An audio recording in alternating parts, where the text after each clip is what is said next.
नमस्कार साथियों, उत्थान क्लासेस में आप सभी का स्वागत है। आज हम बात करेंगे कि जो हमारा इंटेलिजेंस ब्यूरो सिक्योरिटी असिस्टेंट का जो सेकंड टीयर 2 का एग्ज़ाम वाला जो भी पोर्शन है वो चल रहा है, उसमें ट्रांसलेशन वगैरह पूछी जाती है। तो हमने प्रेजेंट टेंस कंप्लीट कर लिया है।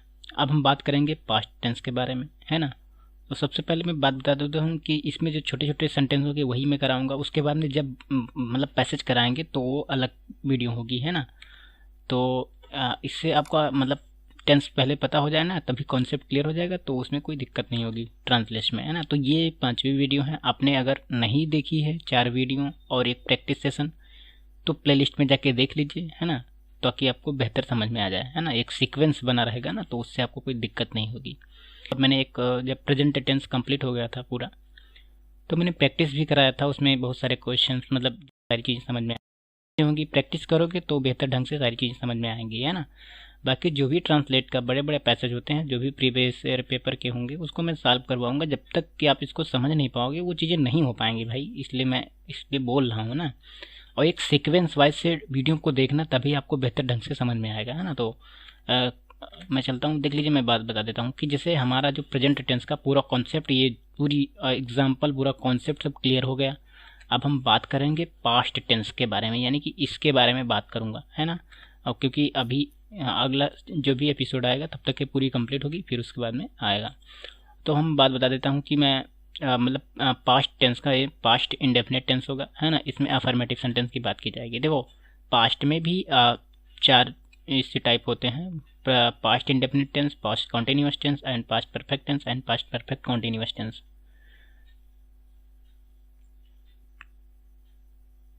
है ना। तो ये चीज़ें हैं। अभी देख लीजिए, इस पर सारी चीज़ें दी गई है। जैसे पास्ट इंडेफिनिट टेंस के बारे में, अब पास्ट इंडेफिनिट में अफर्मेटिव सेंटेंस दी गई है ना। इसमें भी सेगमेंट में बता दिया है। जो पहली वीडियो जब देखोगे तो डिटेल में समझ में मतलब बता दिया है, हालांकि मैं बता रहा हूँ। तो इसमें मैंने बताया था कि affirmative, negative and interrogative negative होती है ना। तो 4 इसमें सेगमेंट होते हैं। तो हम इस समय अभी मतलब पहले जो ये पर्पल कलर डिनोट कर रहा है कि अफर्मेटिव के बारे में बात करना है ना। तो इसका एक बारी आप ये स्ट्रक्चर वगैरह देख लीजिए। इसमें जो भी पहचान है, तो इस क्रिया के अंत में आया, गया, लिया, रोया, दी, इस तरीके से जो भी सेंटेंस आएगा तो समझ लेना कि पास्ट का ये इंडेफिनिट टेंस है और भी क्या अफर्मेटिव सेंटेंस है, ठीक है। तो इसका आप स्ट्रक्चर देखिए ध्यानपूर्वक। पहले सब्जेक्ट लगेगा, उसके बाद में वर्ब की सेकंड फॉर्म लगेगी, फिर ऑब्जेक्ट लगेगा। अच्छा, वर्ब की सेकंड फॉर्म, वर्ब की तीनों फॉर्म होती है, मैंने पिन कर दिया है और उसको डिटेल में मैंने बता दिया। आप उस वीडियो को देखोगे तो इसमें बेहतर ढंग से समझ में आएगा, ठीक है। तो यहाँ पे एक सेंटेंस लिखा गया है: रामन की बहन ने खाना खाया, है ना। तो इसका हो जाएगा रामांश, यानी कि यहाँ पे एपोस्ट्रोफी जो लगा हुआ है, ये देख लीजिए, इसको हम बोलते हैं का, यानी रामांश सिस्टर एट फूड, यानी कि रामान की बहन ने खाना खाया, है ना। अब उसके बाद में अगला सेंटेंस है: उसने चाकू फर्श पर गिरा दिया, है ना। तो हो जाएगा, उसने के लिए यहाँ पे ही काउंट किया जाएगा। तो ही ड्रॉप, है ना, ईडी जोड़ दोगे यानी कि सेकंड फॉर्म हो जाएगा: ही dropped the knife on the floor, ठीक है। अब उसके बाद में है मैंने रोहन से 500 रुपये उधार लिए। तो आई बोरो मतलब होता है उधार लेना, ईडी जोड़ दोगे तो बोरोड हो जाएगा। तो I borrowed 500 rupee from Rohan, यानी कि फ्रॉम यहाँ पे लगेगा क्योंकि से है ना, कंजक्शन का काम कर रहा है। तो देख लीजिए, वो से वाला जब वो अलग कॉन्सेप्ट मैंने बताया है तो उसको भी देख लेना, वो अलग कॉन्टिन्यूअस का होगा, है ना। अब फिर अगला है कि उसने उसे एक पत्र लिखा। तो ही रोट, राइट मतलब होता है लिखना, इसका सेकंड फॉर्म होगा wrote. He wrote a letter to her, है ना। उसने उसे, ही का हर होता है ना। तो ये चीज़ ध्यान रखना। अगर ये चीज़ें इसमें लिखी गई है ध्यानपूर्वक। अफर्मेटिव में वर्ब में सेकंड फॉर्म जोड़ा जाएगा, बाकी नेगेटिव, इंट्रोगेटिव और इंट्रोगेटिव नेगेटिव में हैड मतलब डिड का प्रयोग किया जाएगा, ठीक है। तो ये चीज़ें यहाँ पे थोड़ा ये बस अफर्मेटिव ध्यान रखिए, बाकी चीज़ें तो बहुत ईजी हो जाएंगी, केवल डिड जोड़ना होगा। चलो अभी आपको बेहतर ढंग से समझ में आएगा, है ना। तो मैं present indefinite, past indefinite tense का नेगेटिव सेंटेंस देख रहा हूँ। तो ये देख लीजिए, इसमें नेगेटिव सेंटेंस के बारे में। इसमें क्या है कि इसमें वही चीज़ें हैं कि क्रिया के अंत में यही सब आएगा, है ना। पहचान, क्रिया के अंत में आया, गया, रोया, ली, दी, इस तरीके से, और निगेटिविटी का भाव रहेगा। तो पहली बात तो स्ट्रक्चर देख लीजिए, बाकी सारी चीज़ तो हो ही जाएगी। तो सब्जेक्ट रहेगा, उसके बाद में डिड रहेगा, उसके बाद में नॉट रहेगा, नॉट के बाद में वर्ब की फर्स्ट फॉर्म रहेगी, फिर ऑब्जेक्ट रहेगा।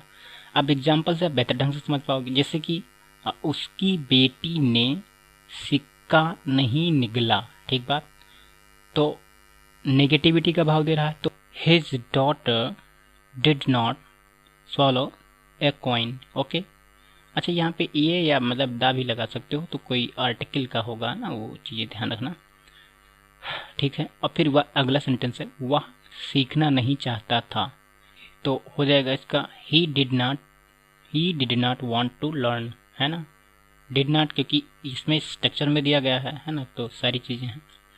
उसके बाद में अगला सेंटेंस है, तो भुवन खूब नहीं रोया, हो जाएगा Bhuvan did not cry a much, है ना, क्राई मतलब रोना होता है, तो यहाँ पे ध्यान रखना, क्योंकि जो भी चीज़ें होंगी ये स्ट्रक्चर के अकॉर्डिंग ही काम होगा, है ना, तो ये चीज़ें भी ध्यान रखना। अब हो जाएगा अगला है sentence, Sakshi did not sleep a lot. अच्छा, ए लॉट कर सकते हो या मच भी कर सकते हो, कोई इशू नहीं है ना, क्लियर। तो ये आपका हो गया नेगेटिव सेंटेंस, पास्ट इंडेफिनिट का नेगेटिव सेंटेंस, ठीक है। अब हम बात, इसमें सारी चीज़ें भी बताई गई है, इसको एक बारी ध्यान से देख लेना, ठीक है। फिर अगला सेंटेंस है, मतलब अगला जो भी है सेगमेंट, तो इसमें इंट्रोगेटिव सेंटेंस की बात की जाएगी, यानी कि कॉन्सेप्ट पूरा वही रहेगा, क्रिया वही रहेगी, बस मामला क्या रहेगा, इसमें प्रश्न का भाव आ जाएगा। तो इसे WH फैमिली रहेगी, उसके बाद में डिड रहेगा, फिर सब्जेक्ट रहेगा, फिर वर्ब की फर्स्ट फॉर्म रहेगी, उसके बाद में ऑब्जेक्ट रहेगा। जैसे कि मान लिया मैं एग्जांपल बोल रहा हूँ तो आपको बेहतर ढंग से समझ में आ जाएगा, जैसे उसने जमीन पर क्या गिरा दिया, तो क्वेश्चन का भाव आ रहा है ना, तो व्हाट, क्योंकि यहाँ पे दिखा गया ना क्वेश्चन वर्ड, क्या का मतलब यहाँ पे व्हाट होगा, तो व्हाट डिड ही, क्योंकि डिड ही लगेगा सब में, डिड क्योंकि सिंपल बता दिया गया है, बाकी उसी में रहेगा, केवल अफर्मेटिव में लगता है सेकंड फॉर्म, है ना। तो what did he drop on the earth. Okay, clear. फिर अगला है, रोहन ने क्या निगल लिया, तो व्हाट डिड रोहन स्वालो, हो गया, क्लियर, है ना। ये व्हाट क्योंकि क्या ये डिनोट कर रहा है कि क्या निगल लिया, इस तरीके से क्वेश्चन। और अगला है, क्या तुमने चाय पी ली, है ना, तो did you drink tea, clear है। फिर इसके बाद, अच्छा मैं इतना डिटेल में क्यों नहीं बता रहा हूँ, प्रेजेंट इंडेफिनिट में बहुत ही बेहतर बताया है, मतलब इतना स्लो बताया है कि आप उसको देखोगे तो इसमें आप जो भी मतलब जो स्टूडेंट जो भी जितने भी अभ्यर्थी या मेरे साथी देख रहे हैं, अगर उस वीडियो को कंटिन्यू देखे होंगे तो उनको यहाँ पे कोई दिक्कत नहीं पड़ रही होगी ना, इसलिए मैं ज़्यादा डीपली बता ही नहीं रहा हूँ, क्योंकि मैंने उसमें बहुत ही ज़्यादा बता दिया है ना, तो इसलिए इसमें कोई बड़ी बात नहीं है, बस इसमें मैं डायरेक्ट करा रहा हूँ। हालांकि सारी चीज़ें आप उसमें ही सीख चुके हो, है ना, तो इसमें क्या दिक्कत वाली बात है।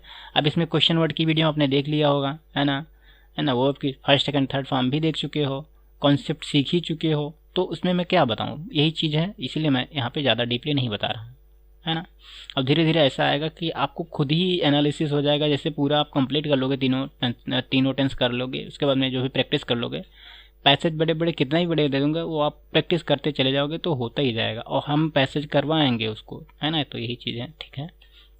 उसके बाद में फिर अगला सेंटेंस है, क्या तुमने चाय पी ली, बात वो पूछ रहा है ना, तो डिड, क्योंकि डिड यहाँ क्वेश्चन हाँ उत्तर हाँ या ना में दे सकते हो, तो यहाँ पे क्वेश्चन वर्ड यूज नहीं होगा, तो did you drink tea, click, है ना, क्लियर है।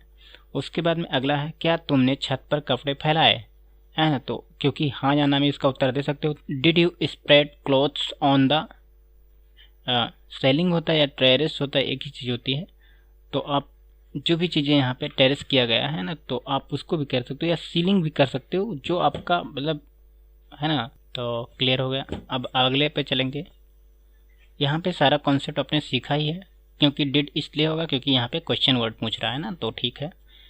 फिर अगला है, उसने मेज पर कलम कैसे गिरा दिया, तो कैसे यानी कि हाउ पूछ रहा है, बताना, मतलब इसका उत्तर जो है हाँ या ना में नहीं दे सकते, इसलिए क्वेश्चन वर्ड लिखा जाएगा, ठीक है, क्लियर है। मैंने सारी चीज़ें बता भी दिया है, तो इससे ज़्यादा डिस्कस, है ना। तो how did he drop the pain on the table, clear है, कोई दिक्कत है नहीं। यानी कि आपका इंट्रोगेटिव सेंटेंसेज कंप्लीट हो चुका, ठीक है। एग्जाम्पल मैं करवा दूंगा, उसकी चिंता छोड़ो, है ना, कॉन्सेप्ट को क्लियर रखो। उसके बाद में पास्ट इंडेफिनिट का आपका इंट्रोगेटिव नेगेटिव सेंटेंसेज, है ना। तो इसमें क्या कॉन्सेप्ट है अभी देख लेना। सब ये जो भी चीज़ें हैं इसका रूल्स वगैरह सब सेम है, बाकी प्रश्न के साथ नकारात्मकता का भाव, बस केवल ये क्वेश्चन वर्ड आएगा, उसके बाद में डिड आएगा, फिर सब्जेक्ट आएगा, फिर नॉट आएगा, फिर वर्ब की फर्स्ट फॉर्म आएगा, उसके बाद में ऑब्जेक्ट आएगा, ठीक है ना। तो मैं बता दूँ, उसने जमीन पर क्या नहीं गिरा दिया, है ना। नेगेटिविटी के साथ साथ प्रश्न भी पूछ रहा है, तो इसमें हो जाएगा व्हाट, क्योंकि इसका उत्तर हाँ या ना में नहीं दे सकते, तो व्हाट डिड, अच्छा डिड या डिडंट भी कर सकते हो, तो कोई दिक्कत वाली बात नहीं है। तो यहाँ पे मैं डिड ही कर रहा हूँ, क्योंकि स्ट्रक्चर में कोई दिक्कत नहीं, कर भी सकते हो, है ना। तो what did he not drop on the earth, clear है, कोई दिक्कत वाली बात नहीं है। अब हो जाएगा रोहन ने क्या नहीं निगल लिया, तो what did Rohan not swallow, clear है, ओके। क्योंकि क्या मतलब यहाँ पे व्हाट, इसका आंसर हाँ या ना में नहीं दे सकते, इसलिए यहाँ पे आ जाएगा, ठीक है। फिर अगले सेंटेंस पे चलेंगे। अगला सेंटेंस है कि क्या तुमने चाय नहीं पी ली, मतलब चाय नहीं पी है, इस तरीके से नहीं लिया, इस तरीके से का है मतलब। तो did you not drink tea, है ना, did you not drink tea, did यानी कि इसका उत्तर हाँ या ना में दे सकते हो, इसलिए यहाँ पे डिड क्वेश्चन वर्ड नहीं लिखा गया है, ठीक है, और नॉट का यूज किया गया है, ठीक है, कोई दिक्कत है नहीं है। उसके बाद में क्या तुमने छत पर कपड़े नहीं फैलाए, तो मतलब पूछ रहा, कहोगे हाँ, कहोगे ना, तो इसका उत्तर लिख दे दोगे हाँ या ना में, तो इसलिए यहाँ पे क्वेश्चन वर्ड लिखा ही नहीं जाएगा, केवल हेल्पिंग हुआ जो भी चीज़ें होंगी यहाँ पे उस तरीके से लिखा जाएगा। तो जैसे हो जाएगा डिड, क्योंकि स्ट्रक्चर में इसको हटा दो तो यही इतना बचता है ना, तो यही लिखा जाएगा। तो डिड यू यानी कि तुमने का यहाँ पे यू से काउंट किया गया, तो did you not spread clothes on the terrace, okay, clear हो गया, कोई दिक्कत ही नहीं है, ओके। उसके बाद में अगले सेंटेंस पे चले। अगला सेंटेंस है उसने मेज पर कलम कैसे नहीं गिराया, ठीक है, तो how did he not drop the pain on the table, clear, कोई दिक्कत हो तो बता दीजिए। इसमें सारी चीज़ें मैंने पहले ही डिस्कस कर दिया। हाउ, क्योंकि यहाँ पे क्वेश्चन का भाव आप नहीं दे सकते हो हाँ या ना में उत्तर, तो इसलिए हाउ लगेगा। हाउ का मतलब क्वेश्चन कोई भी लग सकता है, जैसे यहाँ पे कैसे, क्यों, कब, विद होम या किसके साथ, सारी चीज़ें मैंने डिस्कस भी कर दिया, उसको आप देख सकते हो। तो इतना भी आपको अनुभव एक्सपीरियंस वगैरह हो गया होगा, क्योंकि इतने दिन से देख रहे हो वीडियो, तो आप खुद ही कर सकते हो, है ना। तो इसमें ज़्यादा डीपली इसमें क्या बताऊँ, है ना, बाकी जब कोई ऐसा कॉन्सेप्ट आएगा तो बता दूंगा। फिर कुछ स्पेशल केस होते हैं, है ना, तो इसके बारे में चर्चा कर लेता हूँ। इसमें स्पेशल केस क्या है कि जब सब्जेक्ट ना दिया हो बल्कि सब्जेक्ट के बारे में ही पूछा गया हो। अब इसका हमेशा ये इंट्रोगेटिव में ही बनता है, स्पेशल केस इंट्रोगेटिव और इंट्रोगेटिव नेगेटिव में।